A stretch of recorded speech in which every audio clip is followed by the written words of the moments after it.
ఇలాంటి మరిన్ని వీడియోల కోసం మా ఛానల్ని లైక్ చేయండి, సబ్స్క్రైబ్ చేయండి. 175 సీట్లలో అభ్యర్థులు ఎవరో కనపడరు. జనానికి జగనే కనపడతారు. 175 స్థానాల్లో జగన్ నిలిచినట్టే లెక్క. అది పోయిన ఎలక్షన్ లో ఈ ఎలక్షన్ లో కూడా ఆయన చూసి జగన్ చూసి ఎవడిచ్చాడయ్యా డబ్బులు ఎవడిచ్చాడు. అంతకుముందు గవర్నమెంట్ స్కూల్ ఎట్లా ఉన్నాయి?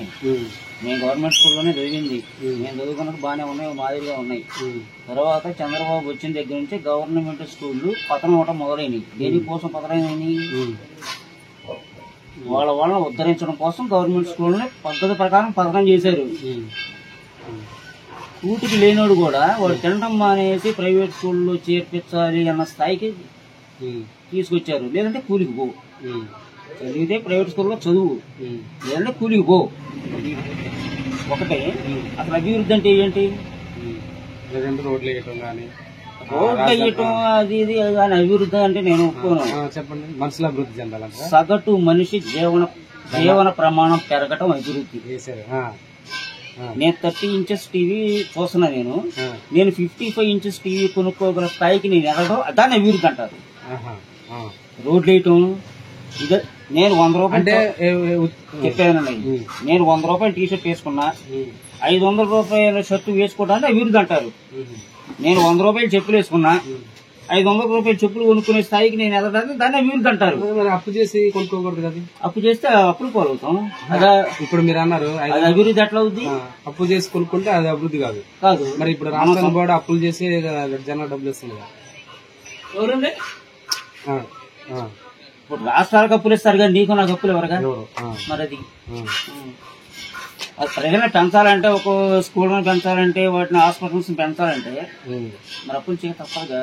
ఒక దశలో సచివాలయం కూడా తాకట్టు పెడుతున్నారు. కొడాలి నాని గారు మీ అమ్మ సొమ్మ నేను సచివాలయం తాకట్టు అవన్నీ పరిమాణ ప్రచారాలే గానీ సచివాలయం తాకట్టు పెట్టలేదు.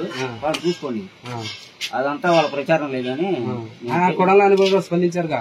ఆయన తెలియక ఆయన ఉంటాడేమో కానీ తెలుసుకుని అతను నాకు తెలుసుకుని ఉంటాడే కానీ సచివాలయం తాకట్టేం ఎట్లా. ఆ తర్వాత వాళ్ళ పత్రికల్లోనే రాశారుగా సచివాలయం తాకట్లేదు. జగన్మోహన్ రెడ్డిని చూసి ఓటేస్తారు. 170 స్థానాల్లో జగన్మోహన్ రెడ్డి నిలబడ్డట్టే. అంతే. ఆయన చూసి ఓటేస్తారు. అంతకుముందు ఎవడయ్యా ఇచ్చాడు? ఎవడయ్యా గవర్నమెంట్ స్కూల్ ఈ స్థాయిలో చేశాడు? ఎవడు చేశాడు? ఇప్పుడు పల్లెటూరులో ఇంటింటికి డాక్టర్ వస్తున్నాడు. ఇంతకుముందు గవర్నమెంట్ హాస్పిటల్కి మాట్లాడి మేము పోతే యూజర్ ఛార్జీలు వసూలు చేసిన రోజులు ఉన్నాయి. మీకు గుర్తుందో లేదు? మీరు అప్పట్లో పిల్లలు ఉంటారు. నేను అప్పట్లో పిల్లలే. నాకు 22-23 సంవత్సరాలు ఉంటాయి. ఇప్పుడు యూజర్ ఛార్జీలు అంటే గవర్నమెంట్ ఆసుపత్రి సేవల్ని మనం ఉపయోగించుకున్నందుకు ఫీజు కట్టడం. తెలీదా? చంద్రబాబు నాయుడు ప్రవేశపెట్టింది ఆ రోజుల్లో. ఏం వచ్చిందని బాగాలేదు. అప్పుడు నాకు హాస్పిటల్తో ఉపయోగం లేదు, నేను బాగాలేదు. అప్పుడు యూజర్ ఛార్జీలు అని చెప్పేసి గవర్నమెంట్ హాస్పిటల్స్ కానీ నీళ్ళకి కానీ. అంతకుముందు నా చిన్నప్పుడు రోడ్డు పక్కన విజయవాడలో వెళ్తుంటే రోడ్డు పక్కన ప్రతి వీధికి ఒక నీటి కొళాయి ఉండేది. దాహమే సార్ మంచిది తాగేవాళ్ళం. ఎన్నో రోజు నీళ్ళు తాగిన సందర్భాలు ఉన్నాయి. ఆయన ముఖ్యమంత్రి అయిన దగ్గర నుంచి వీధి కొళాయి నాశనం. అప్పట్లో ఫస్ట్ ముఖ్యమంత్రి వీడు ఆయన ఒకటి వీధి కొళాయి ధ్వంసం. నీళ్లు కొనుక్కునే స్థాయికి ఆయన అయ్యాను. ఆ మహానుభావుడు అయ్యాను నాకు వచ్చింది. ప్రజలు నీళ్లు కొనుక్కోవడం మొదలుపెట్టింది ఆ మహానుభావుడు పాదం వల్ల. మరి ఇప్పటికే ఇంట్లో బొచ్చెలు కొనుక్కోవడానికి కూడా నీళ్లు కొనుక్కోవడం. మరి ఆ స్థాయికి మరి సరే సొంత చెల్లెళ్ళే మన్నయ్య పార్టీ కొట్టేది మా నాన్న చంపారు, వైఎస్ఆర్సీ పార్టీ రక్త పునాదుల మీద మొలిచింది, దయచేసి ఓటది. ఈ రోజు కూడా సునీత గారు చెప్పారు. అది నిజం కదా? ఏ ఇంట్లో గొడవలు లేవు. మరి నీ తమ్ముడు రామూర్తి ఆయన ఎందుకు గొలుసులు కట్టేసి మాటకు వస్తే దానికి సమాధానం చెప్పాలిగా. అంటే అవినాష్ రెడ్డి చంపలేదు కదా? అప్పుడు నువ్వే ముఖ్యమంత్రి. అవినాష్ రెడ్డి చంపించి ఉంటే అప్పుడే జగన్ ని అవినాష్ రెడ్డి ఇద్దరు లోపల దిగితే పేడ పోయేది. అవినాష్ రెడ్డి అప్పుడు సీఎం చంద్రబాబు నాయుడు కదా. సరే అప్పుడు దిగిపోయాడు. మరి నీకు 3 నెలల టైం అంటే తక్కువ టైం ఏం కాదు. నీ శత్రువుని ముప్పు చెప్పబెట్టి లోపలేయడానికి 3 నెలలు తక్కువ టైం ఏం కాదు. 3 రోజులు వేయచ్చు వాళ్ళు చంపేసి ఉంటే.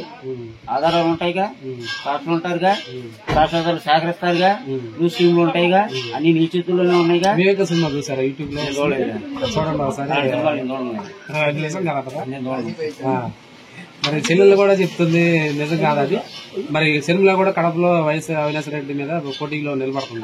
ఎవరు గెలుస్తారు చెప్పండి? అవినాష్ రెడ్డి ఇప్పుడు చెల్లెలు అన్న ఇదంటే ఇది ఫ్యామిలీ పరంగా చూడాలి తప్ప దాన్ని రాజకీయాల్లో ప్రెస్ మీట్లు చెప్తున్నారు కండి. ప్రెస్ మీట్లు పెట్టి చెప్తున్నారు మండే కొట్టేద్దని అలాంటి చెప్పారు. అంటే దీని వెనక ఏమన్నా ప్రతిపక్షాలు కుట్ర ఉందంటారా, లేదంటే వాళ్ళే సొంతంగా చెప్తున్నారు చెల్లెల్లో? ఇప్పుడు మా చెల్లెలు ఉంది, నాతో గొడవ పెట్టుకుంది, పక్కన వాళ్ళకి చెప్తా ఉంటే నా మీద ఎగరదా? ఇది అంతే. నేను కుటుంబ పరంగా చూడాలి కానీ రాజకీయ పరంగా రాష్ట్ర పరంగా.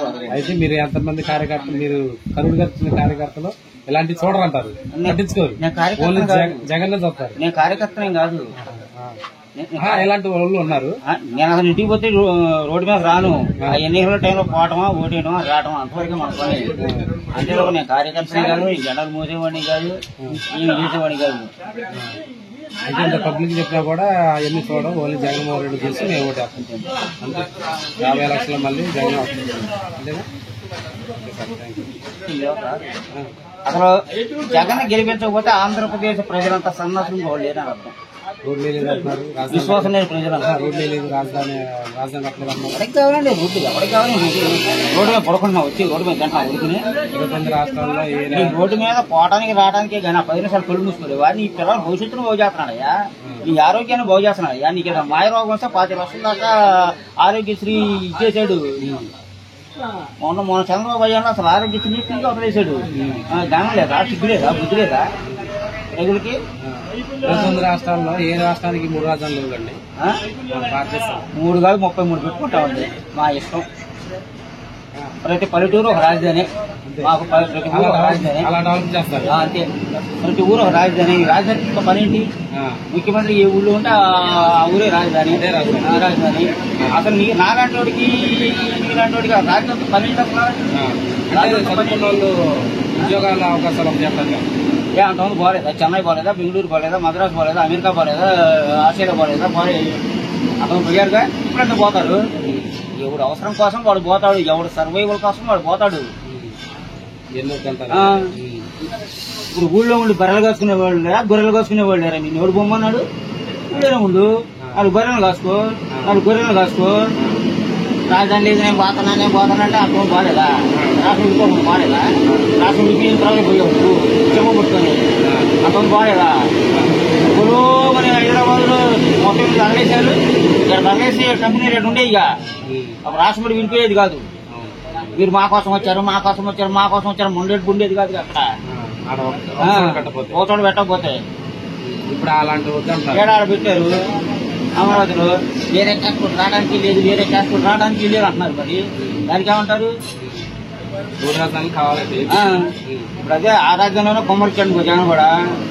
ఇంకో 10 ఏళ్ళకి అభివృద్ధి చెందుద్ది, వేరే ట్రాన్స్పోర్ట్ రావడానికి లేదంటారు, లేదు అంటారు. ఏం చేస్తాం? అంతేగా. అప్పుడు కూడా మిగిలిన ఆంధ్రప్రదేశ్ మొక్క అనాథ మొక్క అవుతుందిగా. అందుకే 3 అంటే మంచిదే, 3 అంటే మంచిదే, 3 అన్నా మంచిదే, ఇంకో 4 అన్నా మంచిదే.